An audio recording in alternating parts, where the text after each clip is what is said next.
ఇప్పుడు ప్రస్తుతం మనతో పాటు ఉన్నారు ఆదిత్య డిగ్రీ కాలేజెస్ చైర్మన్ గారు. సార్తో మాట్లాడేద్దాం. Hi sir.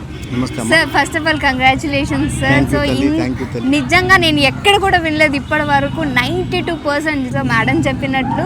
సో మొత్తం ఓవరాల్గా మన దేశంలోనే చూసుకోవచ్చు ఈ ఆదిత్య గ్రూప్ ఆఫ్ కాలేజెస్కే సొంతం అవుతుంది. సో ఎట్లా అనిపిస్తుంది సార్ మీకు? ఇదేమి కొత్త కాదు మాకు.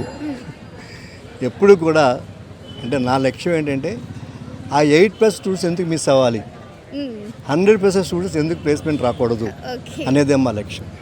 ఎందుకు చేతనంటే ఒకే విజన్ తోటి మేము స్టార్ట్ చేశాను డిగ్రీ కాలేజీలు అనేవి.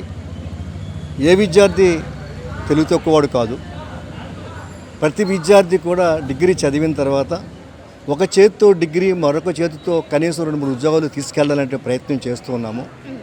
అందుచేతే డిగ్రీ స్టార్టింగ్ డే నుంచి కూడా ఎండింగ్ డే వరకు కూడా మేము CRT కోచింగ్ అంటే క్యాంపస్ రిక్రూట్మెంట్ ట్రైనింగ్ ఇవ్వడం జరుగుతుంది. సో వాళ్ళకి ఏదైతే ఉద్యోగాలకి అవసరమో ఒక యాప్టిట్యూడ్ కానివ్వండి, అర్థమెటిక్ కానివ్వండి, రీజనింగ్ కానివ్వండి, ఇంగ్లీష్ కానివ్వండి, టెక్నికల్ నాలెడ్జ్ కానివ్వండి, లేదా కమ్యూనికేషన్ స్కిల్స్ కానీ ఇవన్నీ ఇవ్వటం మూలంగా మన పిల్లలకి అత్యధికమైన ఉద్యోగాలు రావడం జరుగుతుంది. మంచి ప్లేస్మెంట్ కూడా, మంచి శాలరీ కూడా, ప్యాకేజ్ కూడా రావడం జరుగుతుంది. సార్, అంటే మనకి ఇంజనీరింగ్ తర్వాతనే ప్లేస్మెంట్స్ అనేది మనం వింటూ ఉంటాము. బట్ మీకెందుకు అనిపించింది సార్ మన కాలేజ్లో డిగ్రీ తర్వాత పెట్టాలి? అంటే ఏంటంటే యాక్చువల్గా మనకి ఇంజనీరింగ్ కాలేజీ కూడా ఉంది. ఒక if you go back for 15 years మనం వెళ్ళినట్టయితే అప్పట్లో కేవలం ఈ యొక్క క్యాంపస్ రిక్రూట్మెంట్స్ అనేవి, క్యాంపస్ ప్లేస్మెంట్స్ అనేవి కేవలం ఇంజనీరింగ్ కాలేజ్ స్టూడెంట్స్ మాత్రమే వచ్చి ఉండేవి. డిగ్రీ కాలేజీకి వాళ్ళు వచ్చేవారు కాదు.